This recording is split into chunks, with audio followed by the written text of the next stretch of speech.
Alors dans cette vidéo, je vais t'expliquer qu'est-ce qu'un prep center, c'est quoi les avantages et les inconvénients. Alors moi, je travaille avec un prep center pour tout ce qui va arriver des grossistes et tout ce que j'achète sur le net, je le fais livrer directement en prep center.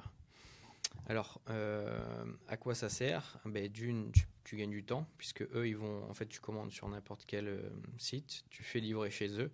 Eux réceptionnent, ils vérifient la quantité, s'il n'y a pas de problème avec la qualité, etc. Et ensuite, ils vont étiqueter tes produits et s'occuper de l'expédition vers les centres Amazon. Donc c'est un gain de temps qui est énorme. Il faut savoir qu'il y a un certain moment où toi, ton temps, tu dois l'économiser. Tu ne dois pas le perdre en collant des étiquettes parce que c'est une valeur ajoutée qui est vraiment faible. Il faut vraiment, toi, te concentrer, c'est sur la recherche produit.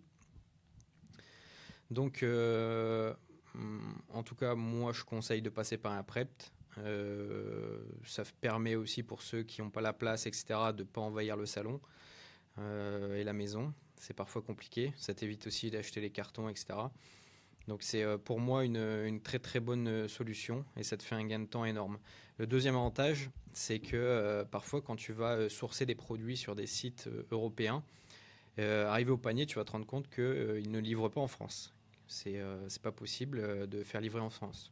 L'avantage avec le Prep Center, c'est que tu as un entrepôt dans chaque pays. Donc tu as UK, Allemagne, Italie, Pologne, Espagne, voilà, France, partout. Donc en fait, tu mets ton adresse de facturation, tu mets la tienne, et l'adresse de livraison, tu vas mettre le Prep. Ça t'ouvre beaucoup de possibilités pour commander à l'étranger sans y être, on va dire.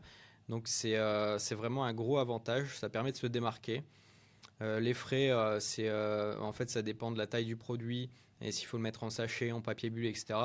Mais ça tourne dans les 50 centimes, entre 50 et 70 centimes le produit. Pour moi, c'est vraiment négligeable. Donc, il suffit que si tu travailles avec ça, que tu intègres le coût du prep dans SASMP. Et comme ça, tu as les bons chiffres et tu t'embêtes pas. Donc, je te mets un lien sous la vidéo pour t'inscrire. Moi, je travaille avec eux depuis quelques temps. J'ai aucun problème de perte, de problème, etc. Tu peux les joindre aussi et ils te font un zoom, comme ça ils t'expliquent exactement comment fonctionne la plateforme. Il faut savoir qu'ils ne sont pas eux connectés à ton compte, donc ils n'ont pas accès à tes produits ni à tes prix, etc. Donc ils ont un système qui est vraiment pas mal pour les étiquettes d'expédition. Il y a un dashboard avec le suivi, ce qui est arrivé, ce qui n'est pas arrivé, ce que tu veux faire partir. Tu peux même te servir de ces entrepôts comme un stockage, hein, si tu veux pas envoyer, si tu as fait une commande et que tu veux attendre une autre commande, mais tu peux très bien la laisser là-bas et rassembler plusieurs commandes pour envoyer. Tu peux envoyer dans tous les pays européens si tu es en panne EU. Donc voilà, pour moi, en tout cas, ça a pas mal d'avantages en termes de temps. Tu peux aussi t'en servir si tu fais du FBM, ils peuvent stocker. Si tu as ta propre boutique aussi, tu peux stocker tes produits directement et c'est eux qui vont expédier quand il y aura des ventes, hein. Ils se connectent avec Shopify, etc. Voilà, c'est assez complet. Voilà pour le petit tips du Prep Center.